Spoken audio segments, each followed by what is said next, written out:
Hello, Alright, so everybody. We're here presenting about our story about the wise old fool. And how we're going to do this is similar to how in class we've done the fishbowl discussions, where we're just going to sort of discuss our themes and what we were thinking as we were putting together the story we all made for you about a man having his hat stolen by an owl. And I believe that Ethan has a point he wants to bring up first. yeah, so one thing that I wanted to do before we really dove into our story was I think it's important maybe if other groups haven't gotten the chance to read our chapter yet or anything like that, to just kind of give an overview of what our particular section was. And our section was the wise old fool. So obviously the story of the Mullah Nasruddin follows from, his childhood all the way up into his old age. And so wise old fool is part 7, the last part of the book. And really discussing the mullah in his later years of life. And so there's a lot of interesting themes, things that can be surprisingly heavy, even though they're told like within the context of humor or something like that. I mean, because there's a lot of talk of death in this chapter. That's actually one of the major themes. But there's a lot of other themes too, and actually we chose a different theme to really focus on for our story, but we'll get to that in a bit. But one thing that I wanted to do before we really dove into our particular story was just kind of have an open discussion about the themes of our section, kind of what our group took from it. And so hopefully it gives you guys who maybe haven't had a chance to read the chapter um, a better idea of what we were going for with our story. And so just kind of starting things off, there's a lot of stories about, as I mentioned, death in this section of the Mullah. And it's kind of surprising given the lighthearted nature. It's kind of oxymoronic in the way that the topic of death is kind of dealt with so flippantly by the mullah. But there's a lot of stories of where he thinks he's dead and he's not really dead, or there's a lot of stories about like where he thinks he's gone to the afterlife, but really he's still here on Earth.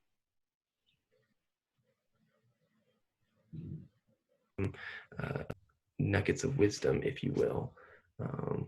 Can you guys still hear me? I think You went out for a second, but you're just a back. sec. Okay, good. Yes, I think my AirPods just died, so that's why. But as long as you guys can still hear me, that's good. And so, what was I saying? How death and afterlife, but not really in the afterlife. Oh, you've cut out again. Yeah. There we go. Are we good? Can you guys hear me? Yep. Okay, perfect. So sorry. And we still get some good nuggets of wisdom from the mullah, even in his last days of his life. Do you guys have any thoughts about that before we really dive fully into our story? I think a key part of it is not necessarily the battle against death, but battle against the inevitable. Because, while it is true it's the end of his life and they're using death as a symbol of that, I think the more moral for everyone to have is to not fear the inevitable and rather embrace it and be prepared for when it comes. Yeah. Because a fear of death is of course natural, but it's one of those things where it's not necessarily about death itself. It's about trying to avoid or not trying to avoid what's going to happen no matter what. Yeah, I think that's a really good point. And actually, one of the stories that we wanted to highlight was the story of, him standing in the brook, and then he loses his shoe and it floats downstream, and he ends up farting while he's saying his prayers in the stream. And he's like, okay, I gave you my prayer back, now give me my shoe back to the river. But, obviously he's not going to get his shoe back. And so I think that's a good illustration of that in a story outside of the topic of death, in the sense that once again, the inevitable, if you lose your shoe in a river, it's going to float away, and there's really no way to overcome that. And I know that was an inspiration to you, Russell, as you wrote the script for our story. Yes. And that was another point I went along with, was another key theme besides death and the inevitable in these areas seems to be Mullah Nasruddin against nature, be that natural processes themselves, such as the river and just being in nature like that, or against human nature, which I tried to demonstrate in our script for this, that it was a combination of both having like the human nature, as in like, oh, it's not in an owl's nature to do that, and then just also the natural scenery with, you know, it being an owl as the main like antagonist. Yeah. She's being very loud. But just sort of having this combination of the double play on the word nature in there, and how it's going back along with what I was mentioning earlier, how like it's these natural processes out of our control that really do bend and mesh our lives. Yeah, that's a really good point. And actually, there's the one scene in our section of the book wherever he asks somebody, you know, when am I going to die? When am I going to die? Because he thinks that this man is a prophet, and the prophet comes back and tells him, you know, well, when your donkey brays 4 times. And of course, his donkey braying has no impact on, you know, whether he lives or dies. But it's once again that interaction with nature of things outside his control that leads to kind of that fear. You know, as soon as his donkey starts braying, he starts feeling real anxious and freaking out, even though, you know, there's really nothing to worry about. So I guess unless you guys had anything else, we can go on and hop into our story. And specifically, I know, Russell, you kind of already got things started with talking about your influences, but in you guys' opinion, what is the most important thing our listeners, our watchers can take from our story?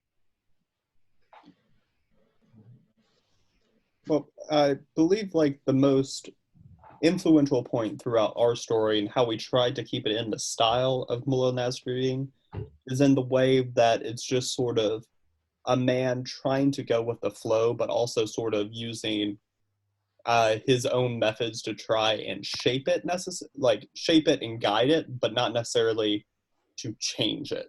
Yeah. Where it's and this goes in the form of throughout many of these the stories in the actual book itself, where it's about like not necessarily bad methods for trying to change it, but logical fallacies. Yeah. And like really that's what we tried to pull off in our story, was like it's not like trying to bribe an owl. Of course that's not going to work, but if you were bribing a person, it probably would work, especially if you offered them enough money. Where it's one of those things where it's like not necessarily a bad idea, just the wrong idea for the situation. Yeah, that's a good point.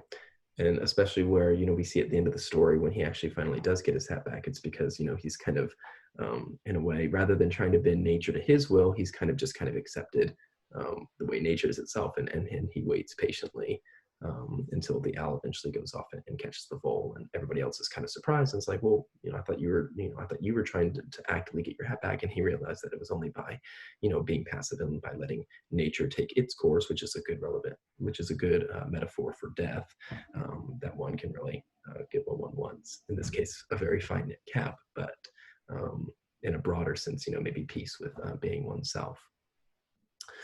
Jack, do you have anything to add? Yeah, building off the idea of patience there. I feel like obviously with any story, there's kind of like a moral that goes with it. So obviously we tried to follow his writing style, but also you see the moral of patience being a virtue in the end. And while it's like a simple idea, I thought it was very good writing on Roz's part, just integrating you know, a lesson or a moral into the story, and not just kind of leaving it flat and open-ended, because it doesn't seem like real or tangible otherwise, you know? Yeah, that's a good point. Now, Jack, you, of course, were in charge of actually drawing and kind of putting the story together. So what influenced your decisions as you were going about, like, trying to think, you know, because obviously you had the script in front of you, you had the recording of my audio, but how did you get that from, you know, being a purely audio thing to being a visual thing in front of you? Yeah. Well, initially, before like the whole quarantine stuff happened and coronavirus, whatever, I was really excited because you two like kind of killed it for a semester with the acting, and I was like, whatever like little play we put on would be pretty fun, I think. Oh yeah. But unfortunately that didn't work out. So when like deciding on what visuals to use initially, I thought it'd be fun to kind of pull images that coincided with the story that were also like relevant in pop culture, just to like almost add like a separate layer of humor, but I felt like that could also take away from the humor of the story itself. So I kind of wanted to shy away from that. And additionally, like, you're not going to find an image that matches perfectly with an owl snatching a man's hat and then a man bribing an owl, because who would draw that, right? That's the ridiculousness of the story. So it just turned out to be, I mean, frankly, it was just easier to draw it to fit the storyline better. Unfortunately, I'm not the best artist, but I did what I could. And so, yeah, that was essentially the thought process, was how can we best increase the effectiveness of the storytelling itself with imagery. And that's how I ended up drawing each little slide. Yeah. Well, like, upon seeing the finished product, the kind of the impact that I first got from it was like, it almost kind of felt like I was like listening to a children's book, or like reading a children's book. I kind of went for that a little. Yeah, but and it's you know, it's effective, because like that's it's kind of the whole point of the Mullah, is that, you know, despite the stories being, you know, either simple or like aimed toward younger audiences, it carries with it morals that you know, are applicable all the way through one's elder years. And so I thought it was a real effective way of blending kind of these timeless lessons on humanity and the inevitable and our relationship with nature with very, you know, childlike images, and something that, you know, you could sit down with a 5-year-old and read, and they would be entertained. So I thought that was cool how you illustrated that. It's very similar in a way to Aesop's Fables. Yeah. That sort of, where it's just like, it's meant to be these like short, concise stories, but each with an individual and very potent moral that you're supposed to draw from it. That's applicable really any time. Yeah, I would definitely agree that I got the same vibe from that, to where it's, you know, it's a story involving animals, and it's written in a style that's very humorous, but enjoyable. At the same time, it does carry that deeper meaning. And then also you have on, at least on the cover of the version I have, where you have sort of like the children's story style like drawing, where it's like meant to like sort of appeal in that way, and it's just sort of like the same old folk tale, where it's like you can tell it's probably had a very long oral history throughout time of just everyone telling it to each other. Yeah, most certainly. Yeah, definitely. All right. Let's see. It looks like we've been going for about 11 or 12 minutes. Does anyone else have any closing thoughts, either about the book itself, about our story, about maybe other chapters they had a chance to read before we finish things up here? None here.